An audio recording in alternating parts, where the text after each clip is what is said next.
চলুন তাহলে শুরু করি রেস্টুরেন্ট স্টাইলে পাস্তা রেসিপি। প্রথমে দিয়ে দিচ্ছি একটা চুলায় প্যান, তার মধ্যে দিয়ে দিচ্ছিলাম পরিমাণ মতো তেল, দিয়ে দিচ্ছি পেঁয়াজ কুচি, ভাজা হয়ে গেলে দিয়ে দিচ্ছি এখানে চিকেন কুচি, আর তারপর কিন্তু খুব ভালো করে একটু নেড়েচেড়ে মিশিয়ে নিচ্ছি। এরপর দিয়ে দিচ্ছি এখানে স্বাদ মতো লবণটা দিয়ে আমি খুব ভালো করে আবারও মিশিয়ে নেব। এরপর দিয়ে দিচ্ছি মরিচের গুঁড়ো, দিয়ে দিচ্ছি সামান্য পরিমাণ টেস্টিং সল্ট। এটা চাইলে কেউ অ্যাভয়েড করতে পারেন, যেহেতু রেস্টুরেন্ট স্টাইলে তাই কিন্তু এটার স্বাদ আরও দ্বিগুণ বাড়াতে এটা দিতেই হয়।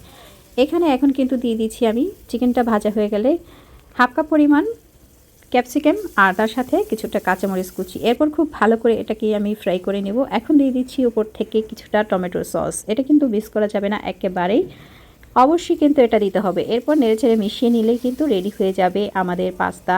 এখন দিয়ে দিচ্ছি সিদ্ধ করা পাস্তা এর মধ্যে দিয়ে খুব ভালো করে কিন্তু নেড়েচেড়ে মিশিয়ে নিচ্ছি। এরপর কিন্তু এখানে আমি স্বাদটা আরও দ্বিগুণ বাড়াতে দিয়ে দিচ্ছি সামান্য পরিমাণ বিট লবণ। এটা কিন্তু অ্যাভয়েড করা যাবে না, অবশ্যই দিতে হবে, যেহেতু চিকেন পাস্তাটা হবে রেস্টুরেন্ট স্টাইলে তাই কিন্তু দিয়ে দিতে হবে। এখন দেখতেই পাচ্ছেন পাস্তার চেহারাটা কিন্তু একেবারেই চেঞ্জ হয়ে গেছে। এরপর দিয়ে দিচ্ছি সামান্য পরিমাণ ধনেপাতা, যেহেতু শীতের দিন না দিলে কিন্তু একেবারেই চলে না, তাই ধনেপাতা দিয়ে দিচ্ছি। আপনারা চাইলে কি দিতে পারেন বা ইচ্ছে না হলে নাও দিতে পারেন। এখন কিন্তু আমরা খেয়ে নিব, বেশি একটা কথা বলবো না। টাটা, গুড বাই, আল্লাহ হাফেজ।